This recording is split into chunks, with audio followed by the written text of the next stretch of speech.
Hi all.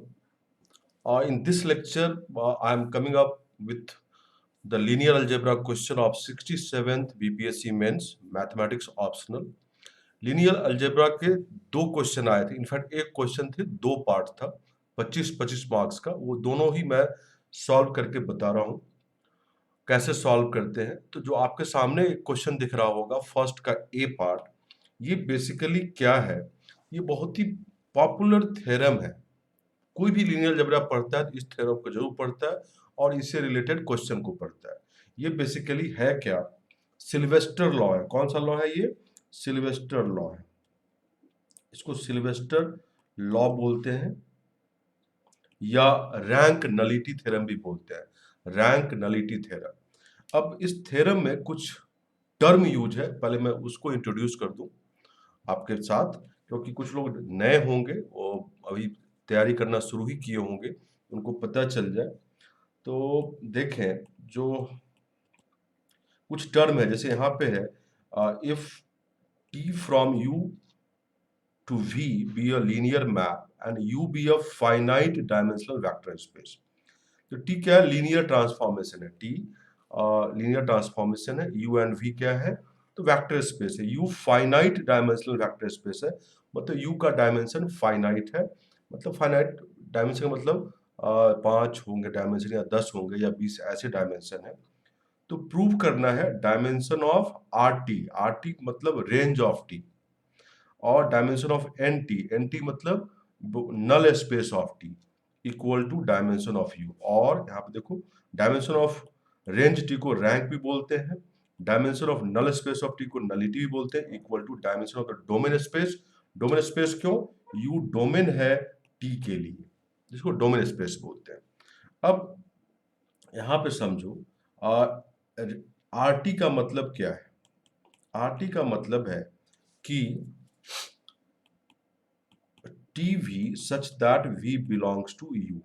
मतलब U के जितने एलिमेंट है उनके इमेजेस का जो सेट होता है वो रेंज टी कहलाता है। पहले मैं कुछ टर्म बता रहा हूँ, रेंज ऑफ टी कहलाता है। उसी तरह एन टी का, अच्छा एक चीज और, रेंज टी जो है या आर टी, ये सब स्पेस होता है किसका? वी का। किसका सब स्पेस होगा? वी का। तो range T is a subspace of we.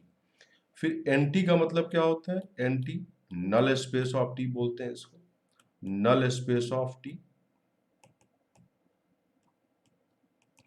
ये क्या है? तो इसका मतलब होता है V belongs to U, V belongs to U such that T V equal to 0।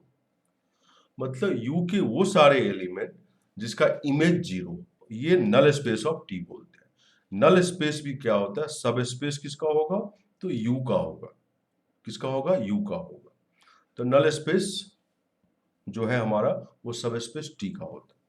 अब रेंज टी सब स्पेस है तो उसका कुछ ना कुछ बेसिस होगा और डायमेंशन होगा। डायमेंशन ऑफ रेंज टी, जो आर टी लिखा है मैंने, डायमेंशन ऑफ रेंज टी को बोलते हैं रैंक। क्या बोलते हैं? रैंक। और डायमेंशन ऑफ एन टी को बोलते हैं नलिटी। क्या बोलते हैं? नलिटी, है ना। और एन टी का दूसरा नाम भी है, ग्रुप वगैरह में पढ़े भी होंगे, कर्नल ऑफ टी, या simply ker T, kernel of T. ठीक है, ये सब चीज हुआ। तो आप रेंज टी समझ गए, नल स्पेस ऑफ टी समझ गए। रेंज टी सब स्पेस है किसका? तो वी का। नल स्पेस ऑफ टी किसका सब स्पेस है? यू का। ठीक है। जो डायमेंशन होगा रैंक, रेंज ऑफ टी का, उसको रैंक बोलते हैं। Dimension of null space of T, उसको हम नलिटी बोलते हैं। तो हमें प्रूफ क्या करना है? Rank plus nullity equal to dimension of domain space U. अब ये पूरे थ्योरम के प्रूफ में 3 ही स्टेप है, 3 स्टेप से ही इसको हम प्रूफ करेंगे।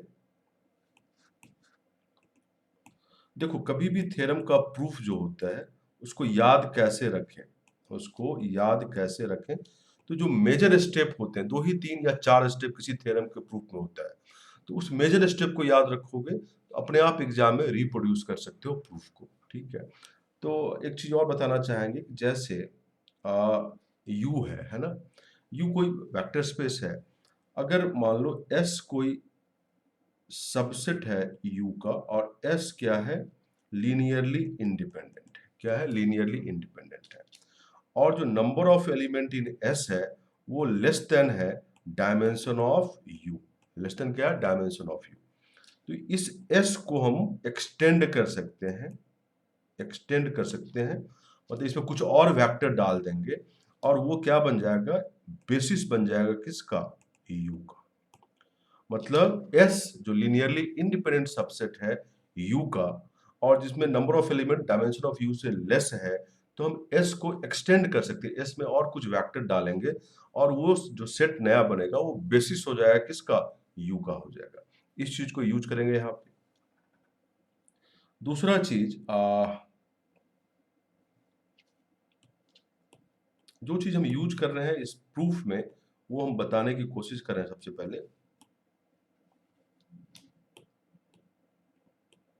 ओके, और क्योंकि टी लीनियर ट्रांसफॉर्मेशन है, ऑब्वियसली एफ मान लो फील्ड है, तो टी यहाँ पे एफ फील्ड है, तो इसको हटा देते हैं, क्योंकि यू और वी जो होगा vector space over some field होगा। तो टी लीनियर ट्रांसफॉर्मेशन में लीनियर मैप है, इसका मतलब होता है T A U plus B V, U और वी किसका एलिमेंट है, यू स्पेस का, इक्वल टू होगा A T U plus B T V. ये होता है, मतलब ए बी किसका एलिमेंट है, तो फील्ड का, क्योंकि यू और वी वेक्टर स्पेस ओवर सब फील्ड होगा। यू फाइनाइट डायमेंशनल है तो यू के बेसिस में फाइनाइटली वेरी एलिमेंट होंगे। अब जो तीन स्टेप है मैं बताऊं क्या है। ये टी लीनियर ट्रांसफॉर्मेशन था इसलिए होल्ड करेगा ये चीज। पहला स्टेप ये है कि हम डायमेंशन ऑफ यू को n मान लेंगे और डायमेंशन ऑफ एन टी को m मान लेंगे। ऑब्वियसली m जो होगा less than equal to n होगा। जो एन टी है हमारा, जो हमारा एन टी है वो तो सब स्पेस है, किसका, सब स्पेस ऑफ यू है। तो एन टी का कुछ ना कुछ बेसिस होगा, मान लो S1 बेसिस है, तो ये S1 जो होगा वो लीनियरली इंडिपेंडेंट सबसेट किसका होगा, U का होगा, क्योंकि एंटी तो सबसेट U का है। लीनियरली इंडिपेंडेंट सबसेट U का है तो S1 को हम एक्सटेंड कर सकते हैं, एक्सटेंड करके बेसिस बना देंगे किसका, U का। ठीक है, अब हम क्या करेंगे, जो इस S1 में जो एक्स्ट्रा एलिमेंट ऐड करते हैं U का बेसिस बनाने के लिए, उसका इमेज ले लेंगे। मतलब एक्स्ट्रा एलिमेंट मान लो हम या um+1 um+2 से लेके un तक ले लिए S1 को एक्सटेंड करने में। इस एक्स्ट्रा एलिमेंट का इमेज लेंगे TUM+1 से लेकर TUN तक, और हमारा काम है इसको प्रूव करना, ये बेसिस है किसका, तो रेंज टी का। अगर रेंज टी का हम बेसिस प्रूव कर पाए, बेसिस प्रूव करने का मतलब कि ये लिनियरली इंडिपेंडेंट हो, ये जो भी आरटी के एलिमेंट हो ये इसके लीनियर कॉम्बिनेशन बन जाए, तो ऑब्वियसली बेसिस बन जाएगा। और इसमें कितने एलिमेंट हो गए, n-m एलिमेंट हो गए। n क्या है, बेसिस ऑफ u है, और m क्या है, बेसिस ऑफ nt है, और इससे हमारा थ्योरम प्रूफ हो जाएगा। तो सबसे पहला स्टेप हम nt का बेसिस ले लेंगे। दूसरा स्टेप उसको हम एक्सटेंड कर देंगे, बेसिस ऑफ u बनाने के लिए एक्सटेंड करने के जो वेक्टर डालेंगे उसका इमेज जो बनेगा उसके सेट को हम रेंज टी का बेसिस बना देंगे, और उससे हमारा थ्योरम प्रूफ हो जाएगा। तो हम यही करने जा रहे हैं, तीन ही स्टेप है। तो try to understand proof of, देखो मैं बस इसी चीज को मैं लिख देता हूं, जिनको थोड़ा बहुत एलिमेंट्री जानकारी होगा लीनियर अलजेब्रा का वो समझ गए होंगे मैं क्या करने जा रहा हूं। तो हमारा ये थ्योरम है, ये प्रूव करने की कोशिश करते हैं। जो बताया मैंने वही मैं यहाँ पे प्रूफ करूंगा। तो प्रूफ, क्योंकि ये जनरली थ्योरम नहीं पूछा जाता एग्जाम में, बट कभी कभी बहुत ही popular theorem they ask, very popular theorem are asked in the exam, जो सब बच्चे पढ़ते हैं जो तैयारी करते हैं, है ना। क्या बताया मैंने, थ्योरम के प्रूफ सारा रखने की जरूरत नहीं है, आप जो कुछ मेजर स्टेप है वो याद रखें, you can reproduce the proof अगर आपको अंडरस्टैंडिंग है सब्जेक्ट का। तो क्या करेंगे, लेट S1, चाहे ऐसे यहां से शुरू करते हैं, let dimension of UN and dimension of NT M, ठीक है। तो ऑब्वियसली NT तो सब स्पेस है U का, डायमेंशन ऑफ NT M लिए तो लेट S1 में V1 V2 till Vm be a basis of NT, नल स्पेस का बेसिस है। So therefore S1 is a linearly independent subset of U, क्योंकि NT तो सबसेट U का ही है। एक चीज और, जो V1 V2 Vn बेसिस बनाया NT का, इसका मतलब ये भी है कि TVI इक्वल टू 0, क्योंकि V1 V2 से लेके Vm तक ये Vm है, दिस इज Vm, V1 से लेके Vm तक वो एलिमेंट NT का होगा, और NT का होने का मतलब U का होगा, because NT is subset of U।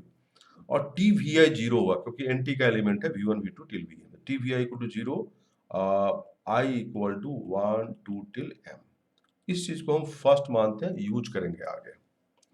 तो सिंस क्या लिखा, S1 is a linear independent subset of U, therefore it can be extended to form the basis of U। देखो S1 में कितने एलिमेंट है, M एलिमेंट है, और U के बेसिस में कितने एलिमेंट होने चाहिए, N, क्योंकि डायमेंशन ऑफ U क्या है, N है।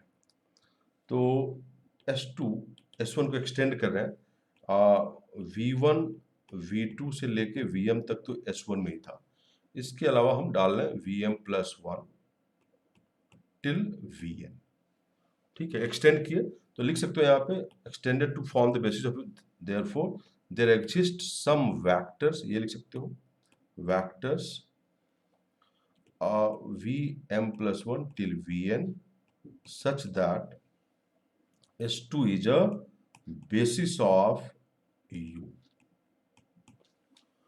अब ये दूसरा स्टेप हो गया, क्लेम करते हैं, मतलब हम प्रूव करेंगे, क्लेम करते हैं S3 इक्वल टू, अब हम जो एक्स्ट्रा वेक्टर डाले हैं S2 में Vm+1 से Vn तक, उसका इमेज लेते हैं, तो TVm+1 till TVn is a basis of RT, range space of T। Basis prove करने के दो बातें, RT का प्रत्येक एलिमेंट S3 के एलिमेंट का लीनियर कॉम्बिनेशन हो, और S3 क्या हो जाए, लीनियरली इंडिपेंडेंट हो जाए।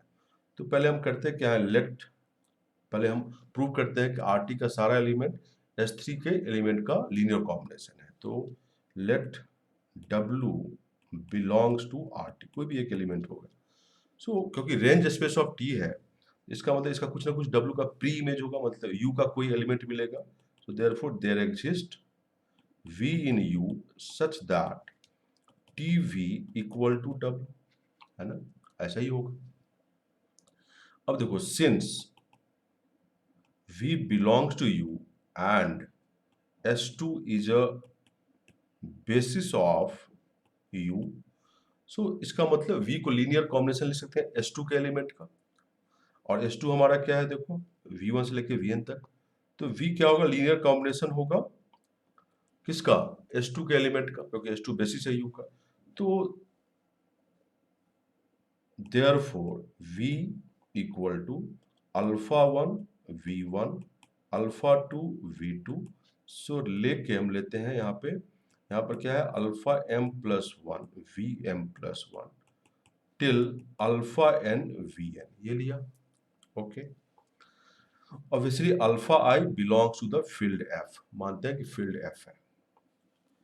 सो अब दोनों साइड हम क्या करते हैं, this implies TV equal to T of α1 V1 plus α2 V2 till αm+1 Vm+1 till, यहाँ लेते हैं αn Vn, क्योंकि T लीनियर ट्रांसफर है, TV तो हमारा W है, यहाँ पर देखो TV W है, तो यहाँ पर W लिखा, और टी लीनियर ट्रांसफॉर्मेशन है, तो यहाँ पे लिख सकते हैं अल्फा 1 TV1, अल्फा 2 TV2, बढ़ते जाओ यहाँ पे लिख रहा हूँ मैं alpha m TVm plus alpha m plus 1 TVm plus 1 till alpha n TVm। ये आया हमारा, क्यों? क्योंकि since T is a linear transformation, ये डेफिनेशन ही है लीनियर ट्रांसफॉर्मेशन। अब गौर करना, TV1 TV2 TVm वो सब जीरो होगा। अब जरा फर्स्ट को देखो, फर्स्ट कहाँ था हमारा, ये रहा ऊपर में। ये फर्स्ट को देखो आप, ये जो फर्स्ट हमारा है TVi equal to 0, i equal to 1 to m, because V1 till Vm null space का एलिमेंट है, तो इसको यूज करते हैं। तो ये जितने भी हमारे हैं TV1 से लेकर TVm तक वो जीरो हो जाएंगे।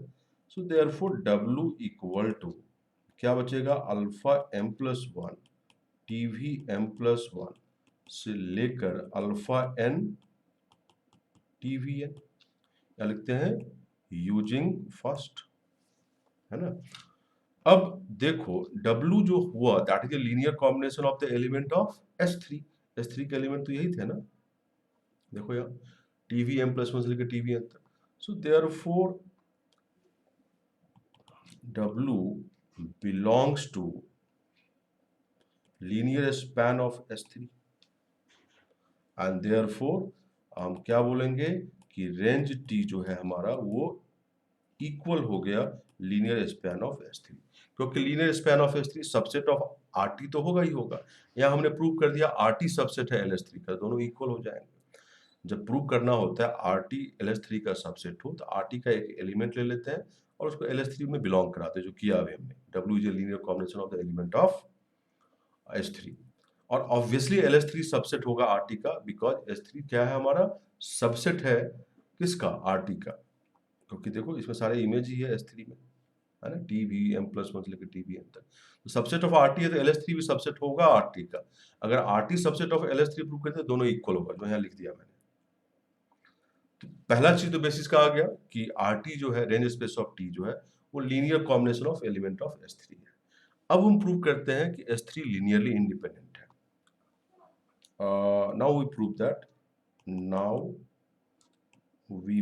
That S3 is linearly independent। इसके लिए हम क्या करेंगे,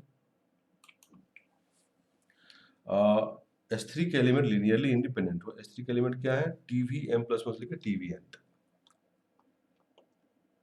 तो लेट बीटा 1 चाहे बीटा m प्लस 1 ले लेते हैं, ज़्यादा अच्छा रहेगा। Beta m plus 1 TVm plus 1 से लेके beta n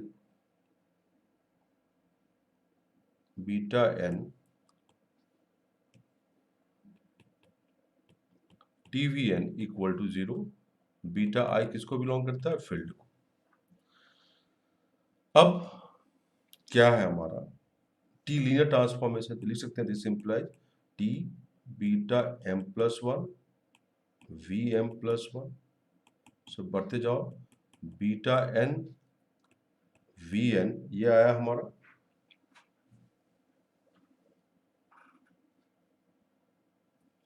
okay, so this is equal to 0। अब beta m plus 1 Vm plus 1 से लेकर बीटा n Vn तक का इमेज 0 आ गया। इसका मतलब क्या हुआ कि दिस इंप्लाइज ये जो एलिमेंट है हमारा, वो कहाँ बिलोंग किया, नल स्पेस को, क्योंकि इमेज 0 आ रहा है। So this implies beta m plus 1 Vm plus 1 से लेके बीटा n Vn, ये बिलोंग कर गया नल स्पेस ऑफ T, क्योंकि इमेज 0 बन रहा है। और नल स्पेस ऑफ T का बेसिस कौन है, S1। Null space of T का देखो यहाँ पे बेसिस क्या है, S1 दिखा हुआ है यहाँ पे, देखो, है ना।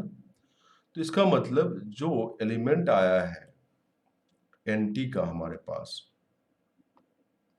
ये लीनियर कॉम्बिनेशन होगा S1 के एलिमेंट का, बिकॉज S1 बेसिस है NT का। So therefore beta m plus 1 Vm plus 1 से लेके beta N V N equal to लिखेंगे हम गामा वन वी वन से लेके गामा एम वी एम तक, gamma I belongs to field, और एस वन यहाँ पर लिखते हैं since S one is a basis of NT, null space of T। तो ऑब्वियसली NT का एलिमेंट जो होगा वो linear combination of element of S1 होगा।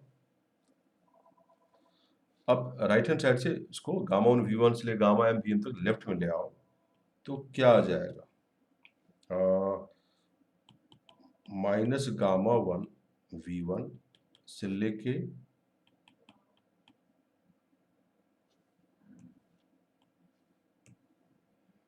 Minus gamma am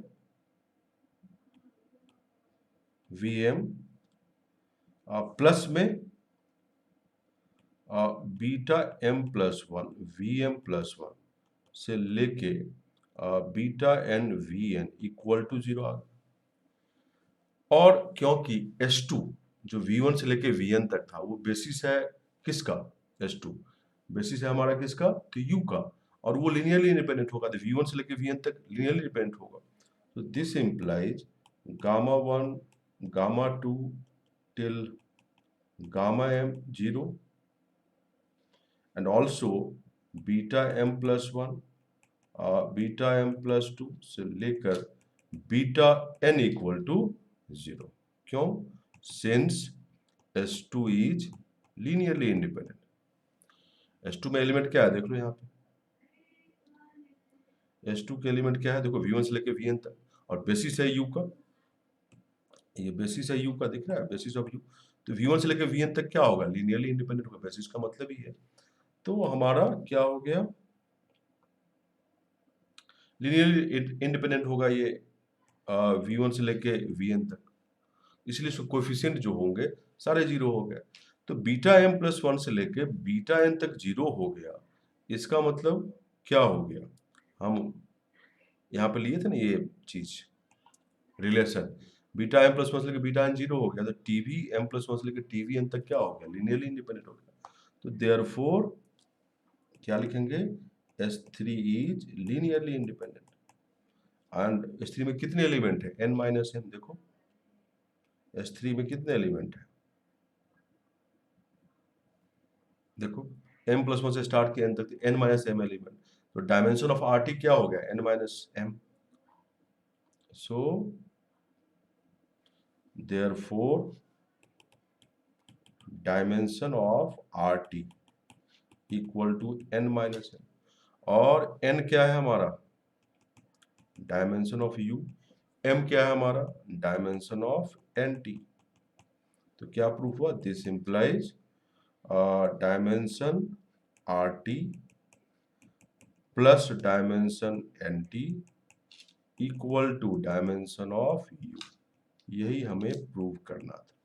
so rank, dimension of RT is rank, dimension of NT is nullity, rank plus nullity equal to dimension of U, domain space, U domain space है, T from U to V, the U is a domain space, यही prove करना था। देखो आप,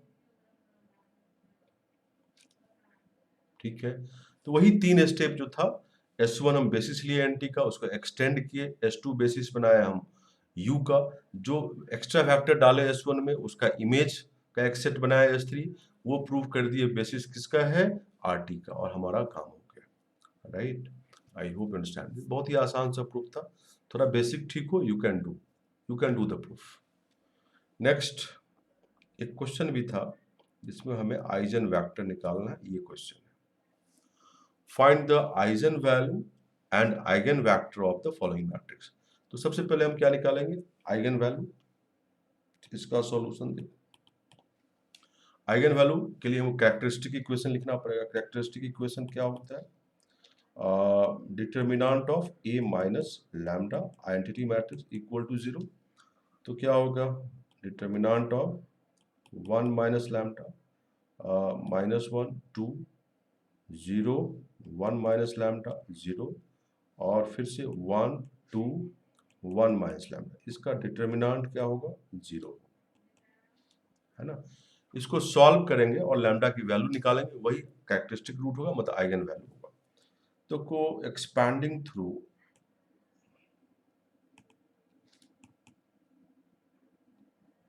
C1 column 1, तो क्या आएगा देखो, 1 माइनस लैम्डा 2 0 1 माइनस लैम्डा, अगला तो जीरो ही है, छोड़ दो उसको, plus 1 into -1 1 minus lambda 2 0 equal to 0। I hope आपको एक्सपैंड करने आता है डिटरमिनेंट। तो इसको this is 1 minus lambda into 1 minus lambda square, और क्या आ जाएगा -2 into 1 minus lambda equal to 0। हम 1 माइनस लैम्डा कॉमन लेते हैं और यहाँ बच जाएगा 1 माइनस लैम्डा स्क्वायर -2, इसको सॉल्व करते हैं और लैम्डा की वैल्यू निकालते हैं। और एक तो आ गया lambda equal to 1 minus lambda equal to 0 से, और दूसरा इसको ओपन करेंगे तो lambda square -2 lambda plus 1 -2 -1 equal to 0। तो ये तो lambda square -2 lambda -1 equal to 0 तो क्वाड्रेटिक है, तो यहाँ पर लैम्डा की वैल्यू क्या आएगी, 2 plus minus B square that is 4 plus 4ac, मतलब 4 इंटू 1 इंटू -1 प्लस 4 होगा by 2a 2 into 1। I hope quadratic solve करने आता है आपको। This is 2 plus minus 2 root 2 by 2, and so this is 1 plus minus root 2। ये तीन value आया। This is lambda equal to 1 not 0। एक लैम्डा 1 आया, एक लैम्डा 1 प्लस रूट 2, दूसरा लैम्डा 1 माइनस रूट 2 आया हमारे पास, है ना। अब हम ये तो जो हमारे लैम्डा की वैल्यू आ गया 1 plus root 2 and 1 minus root 2, ये आइगन वैल्यू है। क्या है ये, आइगन वैल्यू। आइगन वैल्यू बोल दो, कैरेक्टरिस्टिक रूट बोल दो, बात बराबर है। अब हम निकालते हैं आइगन वेक्टर। तो सबसे पहले eigen vector corresponding to lambda equal to 1, ये किससे गिवन होगा, तो a minus 1 into identity matrix x equal to 0 का सॉल्यूशन, है ना। तो a माइनस लैम्डा आई तो 1 इंटू आई, तो देखो यहाँ पे लैम्डा की जगह 1 हो जाएगा, तो देखो प्रिंसिपल डायगोनल पर सारे 0 हो जाएंगे। तो पहला रो 0 माइनस 1 2, मैं यहाँ लिखते जा रहा हूँ 0 माइनस 1 2, दूसरा रो 0 0 0, मतलब 0 आया, और तीसरा रो यहाँ पे पुट करोगे तो 1 2 0 आएगा। इसमें लास्ट में लैम्डा की जगह 1 पुट करोगे तो 1 2 0 आएगा। और x क्या है हमारा, x1 x2 x3 equal to 0 matrix. अब इसी का जो सॉल्यूशन होगा वो आइगन वेक्टर होगा। गौर करना, इसको हम लिख सकते हैं 0 माइनस 1 2 1 2 0 एंड 0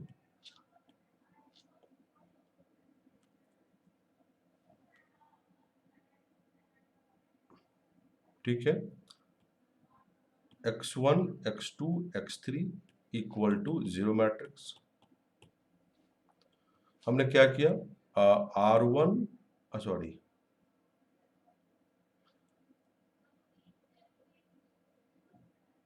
R1 नहीं, हमने R2 एंड R3 को इंटरचेंज किया। अब हम क्या करते हैं, R1 R2 को इंटरचेंज करते हैं। यहाँ पे 1 2 0 0 माइनस 1 2 एंड 0 0 0, ठीक है। x1 x2 x3 equal to 0 0 0, ये आया हमारा। क्या किया हमने, R1 R2 इंटरचेंज की। क्यों कर रहे हैं, तो बेसिकली कोएफिशिएंट मैट्रिक्स जो है उसको इचलन फॉर्म में डालते हैं। तो इचलन फॉर्म में आ गया, इचलन फॉर्म आपको याद होगा, मैट्रिक्स अगर पढ़े होंगे तो इचलन फॉर्म में आ गया हमारा कोफिशिएंट मैट्रिक्स। और देखो लास्ट रो 0 है और 2 नॉन जीरो रो है, first row and second row, तो रैंक क्या होगा कोफिशिएंट मैट्रिक्स का? 2 होगा। तो रैंक ऑफ कोफिशिएंट मैट्रिक्स 2 है और वेरिएबल 3 है ना। तो रैंक ऑफ कोएफिशिएंट मैट्रिक्स 2 है क्योंकि इचलन फॉर्म में मैट्रिक्स आ गया, 2 नॉन जीरो रो है। वेरिएबल कितने हैं? 3, x1 x2 x3। तो 3 minus 2, 3 minus rank, number of variable minus rank equal to 1।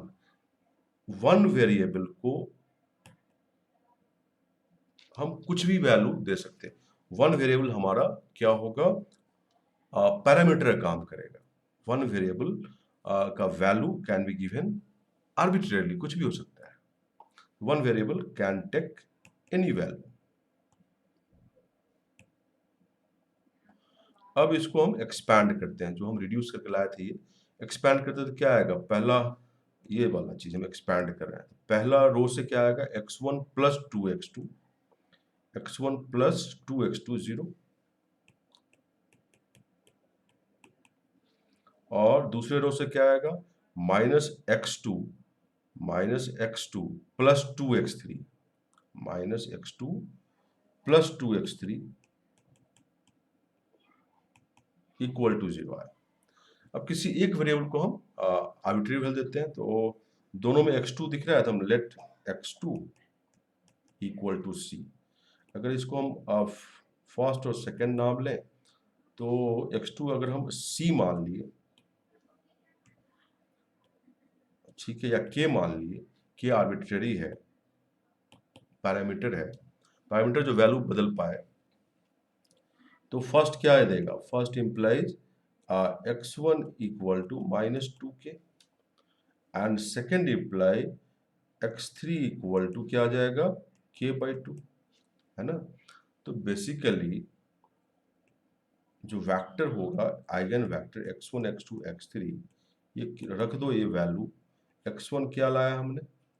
-2k, x2 तो k ही है, और x3 क्या है? k/2 है। अगर हम k कॉमन ले लें तो k इंटू -2 1 और क्या आ रहा है हमारा? हाफ, है ना। तो जो therefore x -2 1 half is a linearly independent eigenvector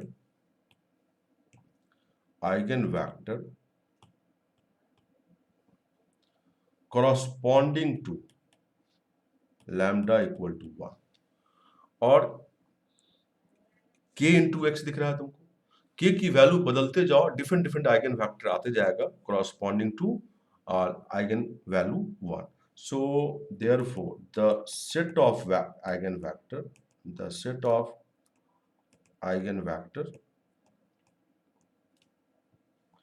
corresponding to lambda equal to 1 is given by kx, मतलब kx क्या है हमारा? -2 1 and half, k is a parameter,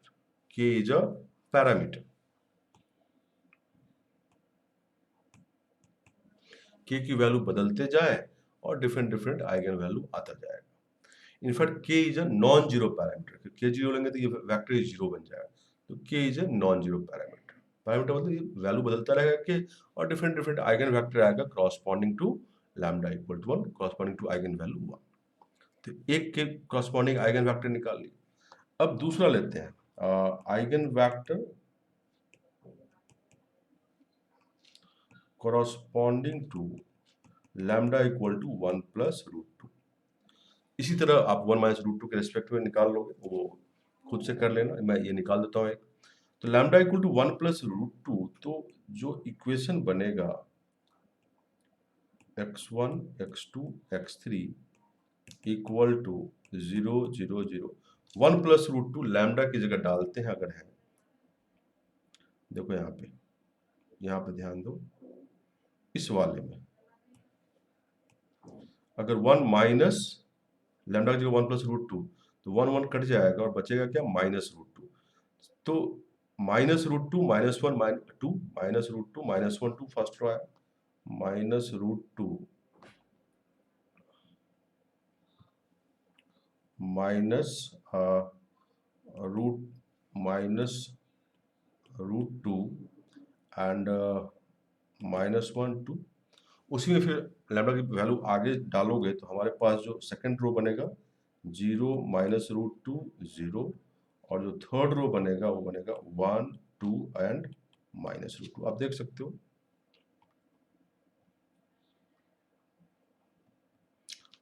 second row में डालोगे तो केवल 0 और माइनस रूट टू 0 ही बचेगा, 1 2 माइनस रूट टू, है ना, यह है। अब इसी को सॉल्व करना है, हमें कोएफिशिएंट मैट्रिक्स को इचलन फॉर्म में डालना है। तो सबसे पहले हम क्या करें, देखो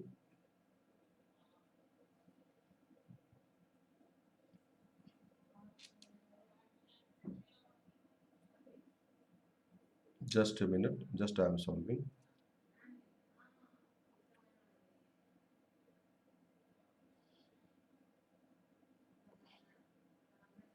अगर हम ये ऑपरेट करें, R1 goes to R1 plus root two R3, तो हमारा एक एलिमेंट तो 0 हो ही जाएगा। तो क्या बन रहा है देखते हैं, R3 0 minus one plus two root two and ये भी 0 हो जाएगा, और ये 0 माइनस रूट टू 0 तो है ही, ये 1 2 minus root two x1 x2 x3 equal to 0 0 0, है ना। अब हम क्या करते हैं,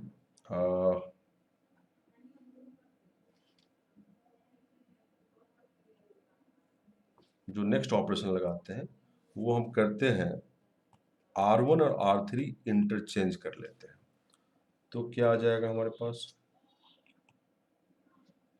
1 2 माइनस रूट टू। इचलन फॉर्म में क्यों डालना है, रैंक निकालने के लिए कोएफिशिएंट मैट्रिक्स का, ठीक है। ये आप मैट्रिक्स में पढ़े भी होंगे जब लीनियर सिस्टम ऑफ इक्वेशन पढ़ेंगे तो।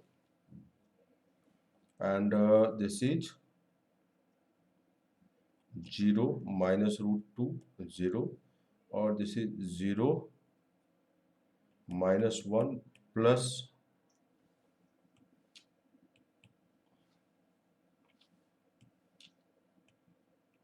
टू रूट टू और 0 आया, x1 x2 x3 equal to 0 0 0। हमें इचलन फॉर्म में डालना है, तो अब ऑपरेट करते हैं। देखो क्या, R3 goes to R3 plus 2R2, तो देखो क्या बनेगा, 1 2 minus root two 0 minus root two 0 0 plus 2 root R2 करने पे ये हमारे पास माइनस वन बचेगा, ये 0 ही बचेगा, and this is x1 x2 x3 equal to 0 0 आया, है ना। अब ऑपरेट करते हैं हम, R3 goes to R3 minus one by root two R2, ठीक है। तो क्या हो जाएगा, ये देखो 1 2 minus root two 0 minus root two 0, ये 0 ये 0 ये 0 सब 0 हो गया, x1 x2 x3 equal to 0 0 0 आया। अब कोफिशिएंट मैट्रिक्स जो हमारा है इचलन फॉर्म में आ गया, लास्ट रो 0 है, दो ही नॉन जीरो रो है, तो क्या होगा, रैंक ऑफ कोएफिशिएंट मैट्रिक्स ये 2 आ गया, क्योंकि नॉन जीरो रो 2 है। तो फिर से वेरिएबल तो 3 है, तो 3 minus 2 3 minus rank, number of variable minus rank, one variable can be given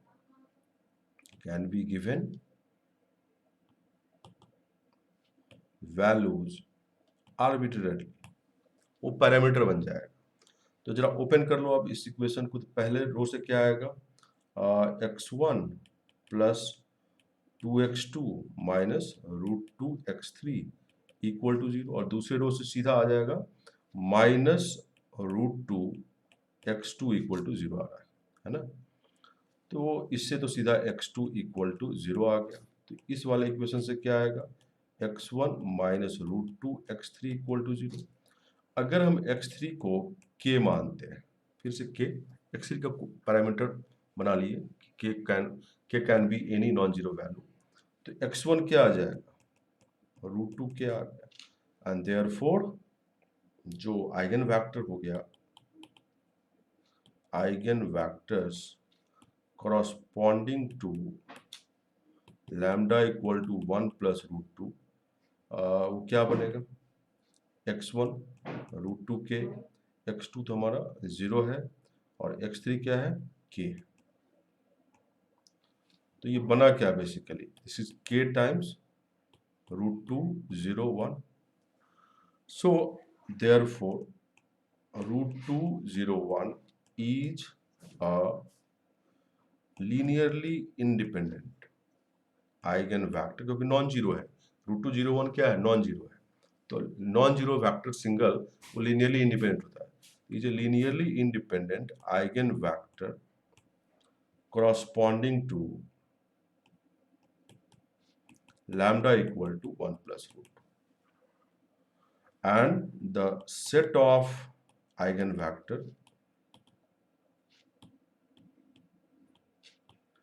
corresponding to lambda equal to 1 plus √2 is given by k √2 0 1, k is a parameter, non zero parameter, k zero लेंगे तो vector zero बन जाएगा। ठीक है, तो इस तरह निकाल लिए eigen vector corresponding to 1 plus √2। Similarly हम निकाल सकते हैं, निकालना पड़ेगा एग्जाम में, मैं यहाँ पर नहीं निकाल रहा हूँ क्योंकि सेम वर्किंग है। The set of eigen vectors corresponding to lambda equal to, एक और रूट था 1 माइनस √2, वो is given by k times, ये क्या आएगा, माइनस √2 0 1। फिर से k इज a non zero parameter, k इज अ पैरामीटर, k की वैल्यू बदलते जाए, डिफरेंट आइगन वेक्टर आएगा कॉरस्पॉन्डिंग टू 1 माइनस √2। ये मैंने नहीं किया, ठीक पीछे वाले की तरह ही है, 1 प्लस √2 की तरह ही है, राइट। तो इस तरह यही दोनों क्वेश्चन 66 मेंस में, मैथ्स ऑप्शनल में पहला क्वेश्चन था, 2 पार्ट था, 50 मार्क्स का, लीनियर अलजेब्रा से आया था। लीनियर अलजेब्रा एंड मैट्रिसेस बोल लो, क्योंकि मैट्रिसेस का पार्ट है ये, आइगन वेक्टर, आइगन वैल्यू, ये सब। ठीक है, तो देखिए आप कितनी आसानी से हम कर लिए, नॉट डिफिकल्ट। अगर आप एक बार ही पढ़ेंगे ढंग से लीनियर अलजेब्रा एंड मैट्रिसेस को, you can do. Obviously sufficient practice आप करना पड़ेगा क्वेश्चंस का, यू कैन डू। इसमें एक थ्योरम आ गया था इस एग्जाम में, जनरली थ्योरम नहीं आता, क्वेश्चन ही आता है, और थ्योरम भी आया तो बहुत पॉपुलर थ्योरम आया। I hope you understand. So that's all of this session. Thank you. Bye bye. Have a nice day.